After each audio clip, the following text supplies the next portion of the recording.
Well, Heidi Jokos was at the inquiry and joins me now for quite a dramatic end to Mark Kingon's presentation. How much light, though, did he really shed on the state of affairs within SARS and just how bad the situation is or might be there?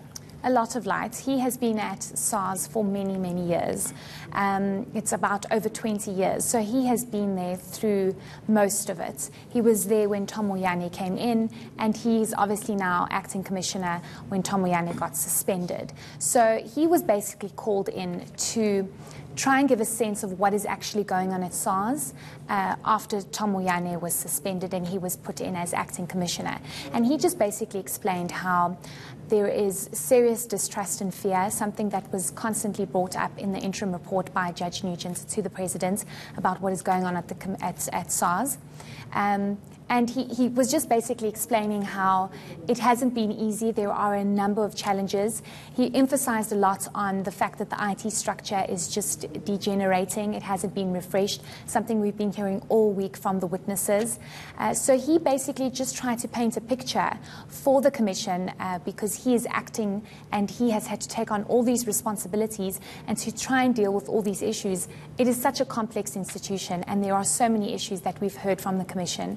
And he's just trying to make sure that we also, that SARS collects its revenue that it needs to. We have a massive revenue shortfall that they need to address. Well, I think, everyone who has spoken this week did shed quite a great deal of light to how the IT system is really, making things difficult for SARS to perform optimally. But I'm more interested in the mistrust and the interpersonal relationships, within the organization and how those impact on the work that SARS has to perform. So there was actually a moment where he spoke about how there was constant hiding of information, very important information from the EXCO. Tom Moyane kept hiding all this information. And he was basically explaining how this is a major issue for the way SARS operates. It creates a lot of mistrust. It creates a lot of, suspicion. It creates a lot of fear because everybody's just uncertain in this revenue service. As much as there are different departments, it's all interlocked and they all work together at the end of the day. And he was explaining how it was so difficult for them to operate to their optimum because everything was hidden from them. I can give you an example. Tom Moyane had an impromptu trip to Russia that was signed off by the finance minister back then, which was Malusi Kigaba. That was, till this day, nobody understands why. He actually Mark Kingon brought it up in his testimony today, and he said, that is information that needs to be known. I need to know where the commissioner is. We as SARS, the people working in SARS need to know where he is. And that was hidden. Information like that needs to be known so that everybody understands what's going on was constantly hidden. The restructuring of all these models and all these departments, the dismantling thereof, never explained, never understood why, which obviously created an environment of uncertainty, people not knowing what is next, people not knowing what their job will be tomorrow. And that was something that constantly also kept being brought up, the fact that there was always just displacements, restructuring, retrenchments.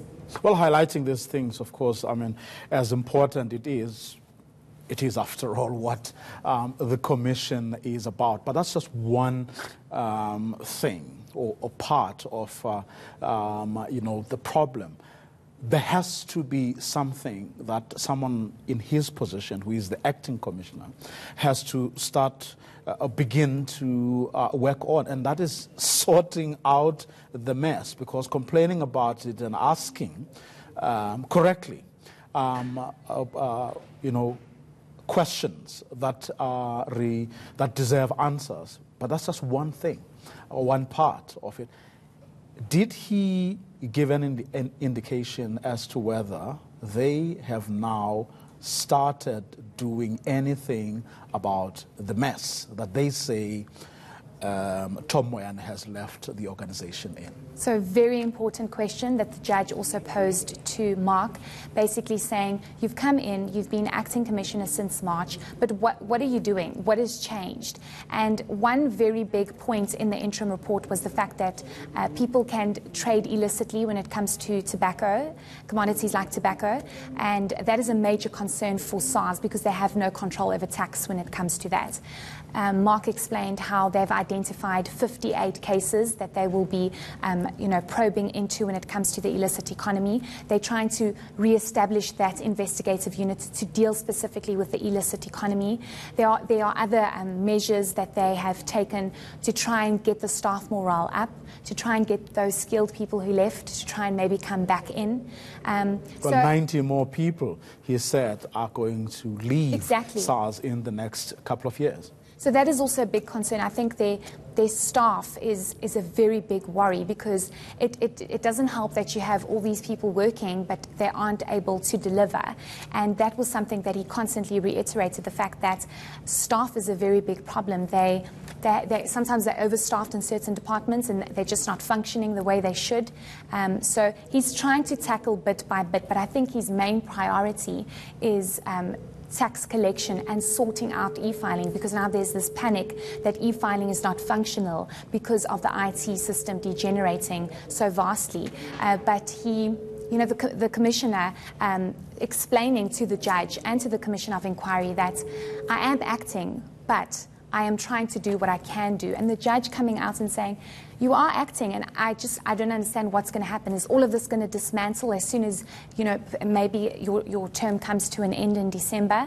What will actually happen? And he's saying, I'm trying my best, I'm doing what I can, I'm trying to deal specifically with tax collection and dealing with the illicit economy, and hence they've identified those cases. Okay, Heidi, that's what we're going to leave it for now. Thanks very much for coming through.